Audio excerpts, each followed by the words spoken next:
Quarentena ou isolamento vertical? O Brasil e o mundo têm assistido com perplexidade à irresponsabilidade de Jair Bolsonaro na crise do coronavírus. Primeiro, ele fez um pronunciamento em cadeia nacional defendendo que as escolas reabrissem, o comércio reabrisse e que só os idosos ficassem isolados. Depois, saiu para passear nos arredores de Brasília, desrespeitando flagrantemente as orientações da Organização Mundial da Saúde. No vídeo de hoje, nós vamos explicar por que essa ideia do isolamento vertical é absurda e pode significar um verdadeiro genocídio no Brasil. Esse é o Café com Bolos na quarentena. E aí, tem tempo para um cafezinho?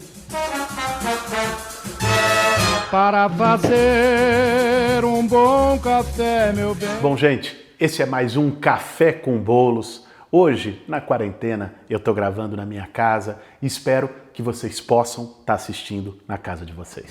Bolsonaro segue desrespeitando as autoridades sanitárias, defendendo o fim da quarentena no Brasil. Sua ideia é que o país teria que escolher entre salvar vidas ou a renda das pessoas. Esse é um falso problema. O que ele parece não querer entender é que não é um ou outro, são os dois. No mundo todo, governos estão tomando as medidas sanitárias de isolamento físico para evitar a propagação do coronavírus e também medidas de assistência social que preservem a renda dos trabalhadores, garantam os pequenos e médios negócios e também preservem o emprego daqueles que têm sua renda formal. É isso que deveria estar sendo feito no Brasil. O isolamento vertical é uma falsa solução. A ideia dele seria isolar apenas aquelas pessoas que testaram positivo para a Covid-19 e os grupos de risco, que são idosos e portadores de doenças crônicas. Os outros deveriam levar uma vida normal. A Itália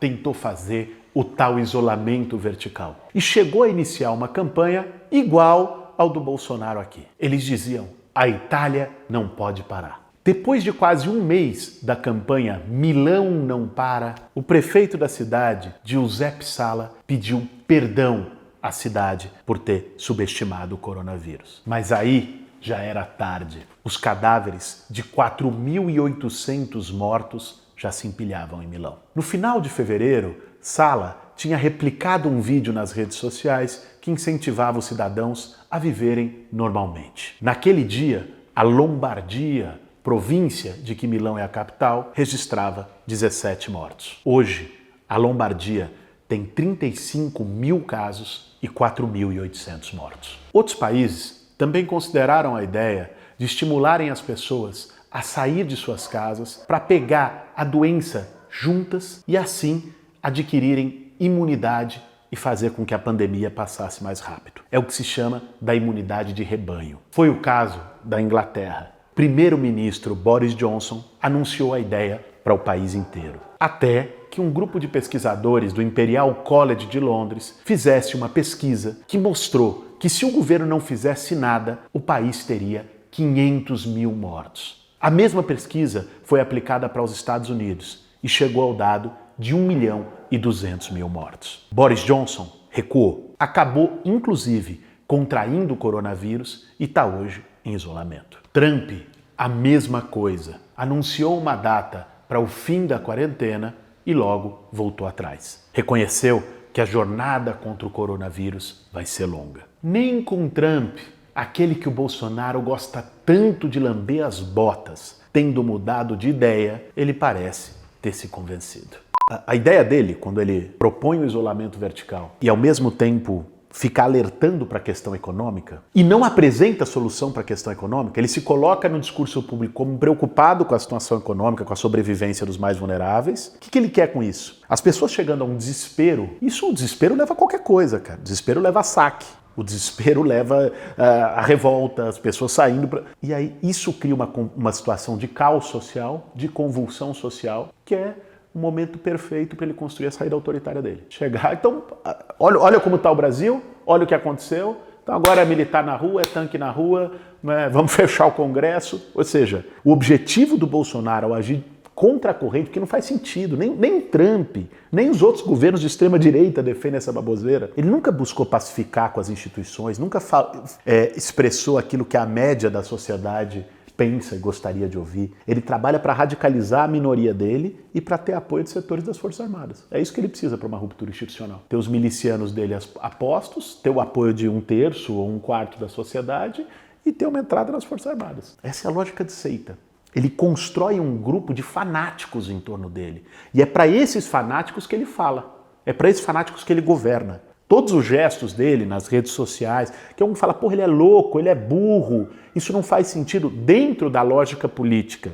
De ter maioria dentro de um ambiente democrático, de fato, não faz sentido nenhum. Agora, dentro da lógica política, de radicalizar os dele, de deixar os dele mais pronto para o combate, de ampliar o fanatismo do que já estão com ele, faz todo sentido. É assim que ele tem governado desde 1º de janeiro de 2019 e é nessa mesma lógica que ele lida com a crise do coronavírus. Os mesmos pesquisadores de Londres fizeram a simulação para o Brasil. Eles preveem, no melhor cenário, infelizmente, 44 mil mortes. E isso com muito isolamento físico e com o sistema de saúde funcionando da melhor forma possível. Mas, se o isolamento vertical proposto por Bolsonaro fosse aplicado, os pesquisadores de Londres preveem 10 vezes mais óbitos. Ou seja, nós estamos falando de 500 mil mortos no Brasil. A ideia não para em pé. Primeiro, como isolar apenas os idosos num país onde 1 milhão de pessoas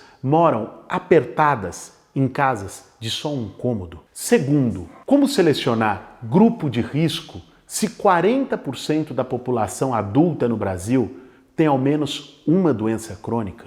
Terceiro, como um sistema de saúde que já tem problemas estruturais aguentaria uma quantidade imensa de novos casos simultaneamente? Não por acaso, a Organização Mundial da Saúde e a imensa maioria dos infectologistas são claros. Nesse momento, o caminho é o isolamento da população. Se isso não for feito, a velocidade da pandemia pode crescer muito rapidamente e levar ao colapso todo o sistema de saúde. É o que eles chamam de controlar a curva do coronavírus. Os países que até agora tiveram o melhor resultado no combate ao coronavírus foram aqueles que fizeram precocemente as medidas de isolamento, fizeram testes em massa e qualificaram o sistema de saúde para lidar com a crise. Capacitaram profissionais, estabeleceram protocolos de controle e adquiriram os materiais de proteção básicos. E, é claro,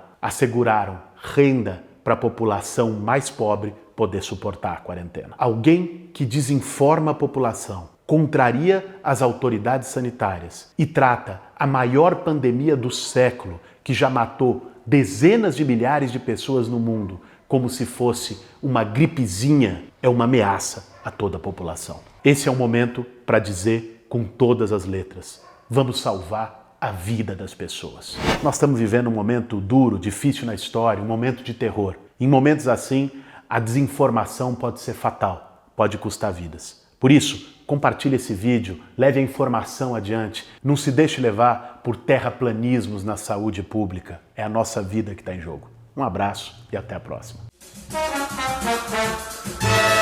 Para fazer um bom café, meu bem.